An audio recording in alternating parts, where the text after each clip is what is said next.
Hello, hello, hello, hello. Hi. It's been a little while. Happy New Year. We are fastly approaching the beginning of a new year. I want to do a video. I kind of was sitting around the last couple of nights and just reminiscing on my collection history, like kind of taking a walk through what I achieved this year. And I remembered that some of these autographs were really hard to get your hands on. And it's funny because during the chase and like during your searching period, you kind of think like, God, is this ever going to end? But then you eventually get to where you want to be, and you really just need to look back and say, wow, I can't believe I got the autographs that I did or the pieces that I did. So I started thinking about like who is probably the most difficult autograph that I got that was like on a more easy to get basis, right? Like who could it have been? Who is the single most difficult Hall of Famer that I had trouble with more than anybody else? And I thought, well, that's Red Faber, absolutely without a doubt. And I think the reason as to why that is for two reasons. One, scarcity, and number two, man, his wife signed everything for him. I think it really came down to he just didn't have a lot of health left when he was inducted in the Hall of Fame. And he was old. I mean, he was just very old. And his wife signed for a lot of things. And, um, a lot of the things that were brought to his attention were signed by his wife. And we'll look into that. I definitely have pulled up a couple of websites. Again, I think we're really just going to be looking a lot at eBay and PSA Facts. And then I also do have my own framed setup that I actually went out and I purchased. I wanted it a certain way. And it's because I'll just show it to you here now. This is how eerily similar Red Faber's wife's signature and actually Red Faber's actual signature was. Um, we'll look at things because there are examples still on eBay for sale right now of his wife's autograph, and so this is the thing I've got going on here. So the top one, the red, you can see how it's a lot more of like a formatted signature. Like it's kind of bubbly. Also, like the letters are really open. Like the R is left open. The U and the C are like really flamboyant, is what I would call it. Feminine is really what it is. And the Faber, you'll see tapers off differently. In the lower end, that's an actual authentic Beckett certified Red Faber signature. The red is much tighter. It falls together. It's the UC. You can see the similarities though between him and his wife's signature. They're almost identical. I mean, they really, to the untrained eye, and you're not sure what you're looking for, they are pretty similar. The way his R tapers off, there's some similarities, but I mean, it's pretty incredible. So people that are looking for a Faber might fall for the top version, the red version, more often than you think. And it's just because, again, his wife signed everything. These are two index cards. The top one was sold by a prominent seller on eBay. I'm not going to say who it was, but I did purchase it knowing that it was his wife's signature. And I think a lot of other people did too. And then the bottom one, I actually got into a bidding war because, again, those Red Faber signatures on index cards just by themselves are, it's the most sought after version of his signature. I mean, you're not really going to normally find it on a baseball. So an index card is primarily the route that you want to go. So index cards are pretty big. So anyway, let's just, I'll go ahead and share the screen here, and then we'll look over entire screen. I always forget how to do this. All right. I'm going to close that out. This is Red Faber's PSAFacts.com. It doesn't necessarily mention anything about his wife. Autograph. This is a really, really, really good article. The autograph expert, autograph analysis and signing habits of Urban Clarence Red Faber. This basically just goes on about his wife towards the bottom, how his wife signed everything. The signature of Faber is not as common as most collectors would assume. Most post 1970 collections that I authenticate invariably contain a ghost sign version of his wife. Her style is characterized by a smaller, more upright slant. She omitted the periods that after the initials A and C and enjoyed connecting the F and A. Her letters were more rounded and always formed the final R without his typical fully formed writing style like his lowercase r. A lot of the gold plaques, we'll talk about that, but a lot of the gold plaques are signed by his wife. Is like many of the 3x5 index cards. Like, I mean, they are very rare, but that's the most sought after version of his signature. Again, these are not authentic, or these are not accurate prices nowadays. Valid plaques nowadays sell for a shitload more than $150. I'll tell you that. An authentic plaque sells for $400 now, $400, $500, $600, just because once they get into a collection, they're never leaving. They always want to stay in that collection. Nobody's really selling Red Faber. You know what I mean? If you buy a Red Faber, you own Red Faber. You don't sell Red Faber unless for some reason you're selling your entire collection or it's part of a larger collection that's getting liquidated. This is actually really good. You can't really see it, how the signature looks, but this is kind of just all blurry, but UC Faber, this is his wife's signature here. And then when you look back at that signature, it was above it. Again, it's a horrible picture, but it's a little bit more tight. This is actually an authentic Faber. So let's go ahead and look at the photos that they have. They have 8 autographs available for us to look at. This is an older real photo postcard. This is a nice example. You typically won't find pieces like this, like postcards, like authentic postcards at least. This is a good one. This is a really good action shot of him. Again, he was a 1919 Black Sox scandal player. I would say with him and Schalk.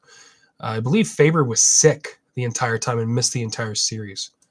So he actually didn't get to participate in any of that. This is that authentic plaque. Beautiful Chaz Comiskey signature with Urban Clarence Faber. You're never really going to see him spell out his name Urban. You never really will. The Faber, though, is what you're always going to be looking for. UC Faber. See, when he would sign his name properly, I mean, it was a nice signature. I mean, for as little as he's really writing. And, you know, with Red Faber, you always see red. I think of Red Shandies. You know, you always just run into those two nicknames. This is the other red. This is the more expensive red. UC Red Faber. UC Red Faber. And I think all of these are excellent. I don't see any issues with any of these. I think PSA nailed those. Now let's look at eBay, because eBay's big. eBay's really big. This is, I think, what made me want to do a video, was that there's only 21 results. I actually got on here and I was quite shocked that there was no Red Faber autographs really for sale. Because when I was looking, I mean, it wasn't like I waited 1,000 years for a Faber to come around, but there was a lot of time, what seemed like a lot of time, like in the world of Dizzy Deans and like Mickey Cochran's, where it's more household names, like more well-known names for certain fan bases to know. Faber is like one of those really weird names that like no White Sox fans really pay attention to or really know. So Faber's just weird. Faber's just like a weird, you know, player that, you know, you don't really hear a lot of. So if this is, I will say this, I have seen good and bad Fabers, like when I say good and bad, what I mean by that is an authentic Faber and a non-authentic, non-malicious sacrificial signature of his wife. That's what I'm going to call a bad signature.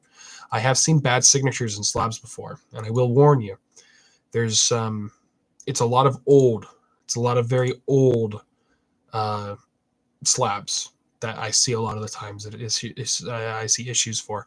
I will also say that you wouldn't be too far off. I really wish I would have screenshotted these things from years ago. But when I was collecting heavy duty, I would come across JSA, James Spence authenticated Red Faber secretarial signatures all the time. They always typically had basic certs. And if they, for some reason, didn't have a basic cert, maybe it was a higher end piece, something that was going to be worth over $200, $250, then they would issue an LOA for it.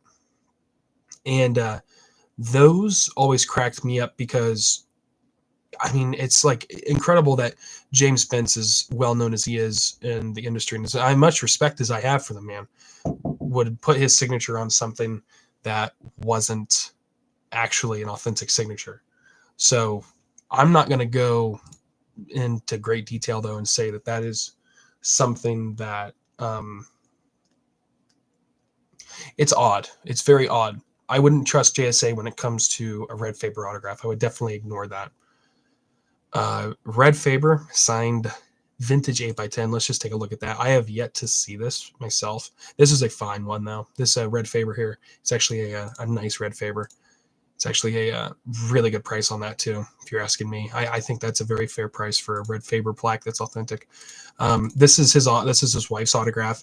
Instantly, you'll notice these things. This picture is terrible, but you know, this is, again, I'm hoping they got a picture of it blown up. It doesn't look like they do, but yeah, they wouldn't have.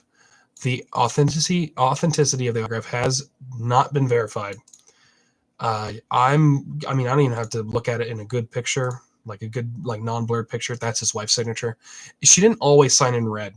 Now I'll say that it's funny because the one that I have, you know, she signed in red, but I wouldn't say that necessarily that would make it a non-authentic signature. You're just going to be, you're not buying the ink. You're not buying the LOA. You're buying the autograph when it comes to Faber. You're buying the autograph. Down here below, there's so many of these, or there's so little of these that I can actually like look through them. And this is one that I would actually say looks fine. 275 Black Sox, UC Red Faber. See, this is a weird one. I'm gonna say this one's good. I'm gonna say this one is good because it's a little bit less predictable. Like the U is a little bit more open and free. And the F, I mean, again, these are just terrible fucking pictures. I can't get anything to save my life here, but I honestly wouldn't ask for more pictures. I wouldn't just go out and buy this thing as it is, but the red looks good. The RED, that looks great.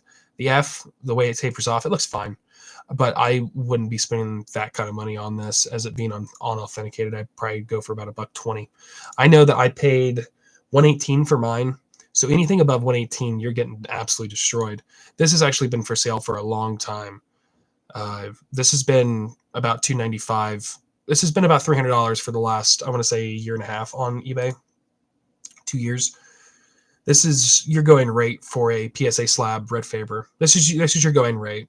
And again, all right, signature. Typically you'll see where the pen didn't start up all the way. So I like mine because it's Sharpie marker. It's ready to go as soon as he was signing it. This is a real photo postcard. Very late in life. That's one of those pieces that you would look at every day and go, man, this is right at the end of his lifetime. I have an autograph from that. Beckett did a nice job. I think this is one of maybe 5 baseballs I've ever seen Red Faber's signature on. I will also mention that sometimes you'll see like Hall of Fame baseballs, like Hall of Fame weekend baseballs signed by Faber. 80% of the time, it's like Roy Campanella. His wife signed a lot of baseballs during those reunion parties and stuff. So watch out for those baseballs too. See, this is a perfect his wife's signature. Very nice display, very nice frame. Probably about a $25, $30 frame. You know, Perez steel card. People eat these Perez steel cards up, and they eat this matting up. It looks nice. And then look, it's wife's signature, and that's the reason why it's still on here, is because it's no serious collector is going to end up buying this thing. Nobody is, unless they're buying it like I did. And in case you're curious, the autograph seller that I got my wife's signature through, When I explained to him that it was his wife's signature, he knew that, but he just didn't put it in the listing. He just put it as Red Faber. So that's another thing you'll notice. And this is a prominent seller. This is a guy who I have bought from before and after this auction.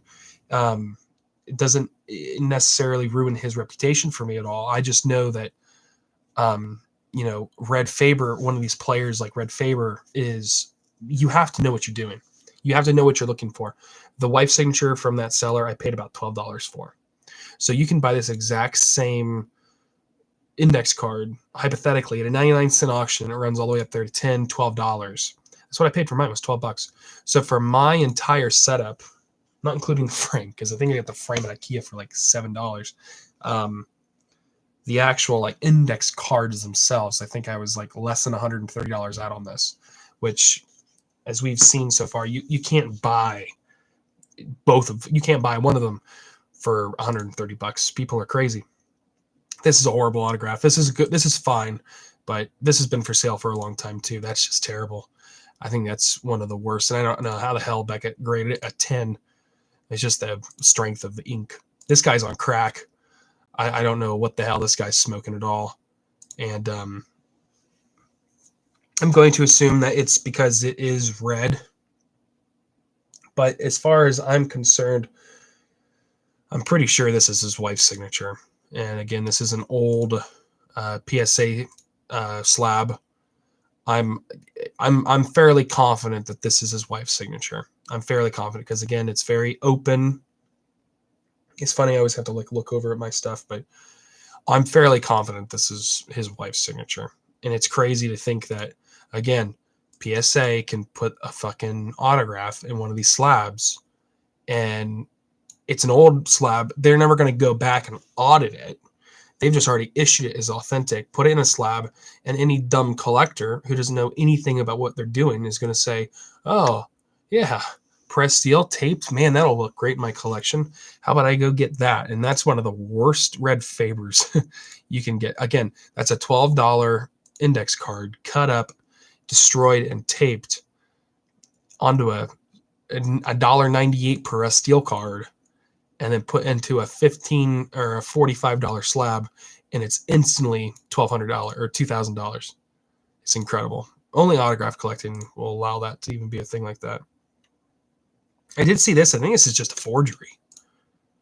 I think so. I wouldn't touch this with a 500-foot pole. I mean, it could be real. I don't know. It doesn't look good. I wouldn't buy it at all. $100, just stay the hell away. And that's it. Of course, then you get some like high-end stuff, but this is like a baseball here. This is his wife's signature every day of the week. You see this little swoop off the back of the F. It's his wife's signature. White Hoyt too. It's interesting. Yeah. Red Faber's weird. Red Faber is weird. I don't know why. I'm just going to blame it on the fact that Red Faber, again, is not a fan favorite. It's not saying that he was a bad player or anything. He was a fantastic player. I mean, he wasn't really even a fantastic player. He's just red. He's just Red Faber. He's in the Hall of Fame. If he wasn't in the Hall of Fame, he would have been forgotten, frankly. I mean, nothing jumps out to me and says, hey, Red Faber's, one of the best of all time. Here's a Red Faber wife signature. That's a wife signature every day of the week. I bet my entire collection on that's his wife's signature. And the craziest thing is, like, nobody cares. It just doesn't get bought. It doesn't get bought, and the seller never mentions it, that it's the wife's signature. It's a weird vortex of merchandise is the Red Faber stuff. It's weird. So I would steer clear of Faber. I would just set a save search on eBay and just pay attention to it. You'll see things come up, but it's not very hard to start noticing like the similarities of his wife's signature over and over and over and over and over. It's just that tapering off stuff. And Red Faber, he wrote like an old man. If it doesn't look like it was written by an old man, it's not his autograph. It's just, imagine your grandpa or your dad writing an autograph for you. It's not, you're looking for an old man signature. So yeah, that's basically where I'm gonna cut it off here. I mean, I don't really have anything else to say about the subject. I just think if you need any help on it, don't hesitate to reach out and ask me. But I mean, it's two different autographs. It's two completely different autographs. I mean, you can tell just by looking at it right there and then. So I don't know.